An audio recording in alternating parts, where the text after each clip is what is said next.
সকাল থেকে রাত পর্যন্ত আমার দিনটা একেবারে বাচ্চাদের নিয়েই কাটে। তারা খেলতে খেলতে ঘর এলোমেলো করে ফেলে, খেলনা ছড়িয়ে থাকে চারদিকে। মাঝে মাঝে ক্লান্ত লাগে, কিন্তু রাগ করি না, কারণ আমি জানি এটাই তো ওদের শৈশব। আমি ধীরে ধীরে ভালোবেসে ঘরটা গুছিয়ে রাখি, যেন আবার সুন্দর লাগে সবার কাছে। আসসালামু আলাইকুম, কেমন আছেন সবাই? লিজেন্ডারি লাইফ অফ নিপা ব্লগে আপনাদের সবাইকে স্বাগতম। ভিডিওটি শুরু করার আগে সবাইকে বলতে চাই, আমার ভিডিওটি ভালো লেগে থাকলে প্লিজ সবাই ফলো দিয়ে পাশে থাকবেন। আর আপনি যদি আমার ইউটিউব চ্যানেল থেকে ভিডিওটি দেখে থাকেন তাহলে অবশ্যই সাবস্ক্রাইব করে দেবেন, আর ভিডিওতে লাইক এবং কমেন্ট করবেন। ভিডিওটি সকাল থেকে শুরু করেছি। সকালের নাস্তা রেডি করছি, সবজি খিচুড়ি এবং দুধ সেমাই। এদিকে আরহাম খেলাধুলা করছে, তার যত খেলনা আছে সবকিছু দিয়ে ঘর এলোমেলো করে ফেলেছে। মা হওয়া সহজ নয়, অনেক দায়িত্ব, অনেক পরিশ্রম, কিন্তু আমি যখন দেখি আমার বাচ্চারা হাসছে, খেলছে, ভালো আছে, তখন মনে হয় আমার সব কষ্টই সার্থক। আমার কাছে মা হওয়া মানে হলো ভালোবাসা, ধৈর্য আর ত্যাগ। বাচ্চারা সময়ের সাথে সাথে অনেক বড় হয়ে যাবে, তাদের এই শৈশব হারিয়ে যাবে। আমি চাই আমার বাচ্চাদের যতদিন শৈশব আছে ততদিন ওরা মন খুলে খেলবে। ওদের শৈশবে আমি কোনো স্বাধীনতা হস্তক্ষেপ করতে চাই না। বাচ্চারা ঘর এলোমেলো করে খেললে যতটা আনন্দ পায়, ততটা আনন্দ হয়তো আমি ঘর পরিপাটি রেখেও পাবো না। এই বয়সে বাচ্চারা মনের আনন্দে খেলবে, আমি আবার সবকিছু গুছিয়ে রাখতে পারবো।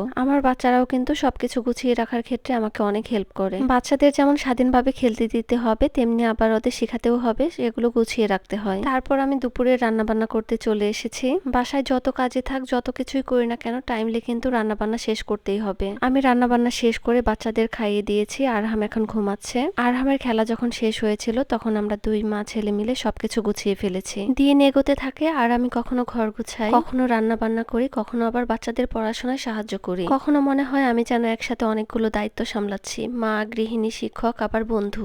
বিকেলে সময় বের করি ওদের নিয়ে বাইরে যাওয়ার জন্য। পার্কে নিয়ে যাই খেলতে। বাচ্চাদের মুখে যখন হাসি দেখি, ওদের দৌড়ঝাঁপ দেখি, তখন মনে হয় আমার সব ক্লান্তি দূর হয়ে গেছে। সত্যি বলতে কি, ওদের সুখ আনন্দই আমার শক্তি। মাঝে মাঝে আমি নিজেকে প্রশ্ন করি, মা হওয়া কি খুব কঠিন? উত্তরটা হ্যাঁ, আবার নাও। কঠিন এই জন্য যে এখানে কোনো বিরতি নেই, সকাল থেকে রাত পর্যন্ত দায়িত্বই দায়িত্ব।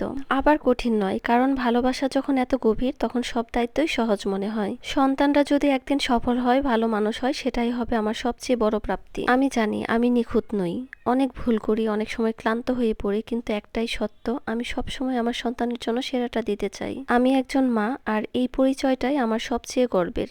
আজ আমি বুঝি প্রতিটি মায়ের জীবনে এক একটা ত্যাগের গল্প। মা হওয়া মানে প্রতিদিন নতুন করে ত্যাগ শেখা, প্রতিদিন নতুন করে ধৈর্য ধরা। আমার সন্তানের হাসি দেখলেই আমি ভুলে যাই নিজের সব কষ্ট, সব অপূর্ণতা। হয়তো একদিন ওরা বড় হবে, দূরে চলে যাবে, হয়তো তখন আমি একা হব, তবু আমার বুক ভরে থাকবে এই অনুভূতিতে আমি আমার সন্তানদের জন্য আমার সবটুকু দিয়ে গেছি। বাচ্চাদের নিয়ে পার্কে খেলাধুলা শেষ করে বাসায় চলে আসি। বাসায় এসে বাচ্চাদের ফ্রেশ করে দিয়েছি এবং আমি রাতের খাবার তৈরি করছি। বাচ্চারা রাতে তেমন একটা ভাত খেতে পছন্দ করে না, সেজন্য আমি এই টাইপের খাবারগুলোই বেশি করে দেই। আমার ভিডিওটি এতক্ষণ পর্যন্ত যারা দেখেছেন তাদের সবাইকে অসংখ্য ধন্যবাদ। আমার আজকের ভিডিওতে আপনাদের সাথে আমার মা হওয়ার অনুভূতি তুলে ধরেছি। আপনাদের কেমন লাগলো অবশ্যই কমেন্ট করে জানাবেন। সবাই অনেক ভালো থাকবেন, সুস্থ থাকবেন। আল্লাহ হাফেজ।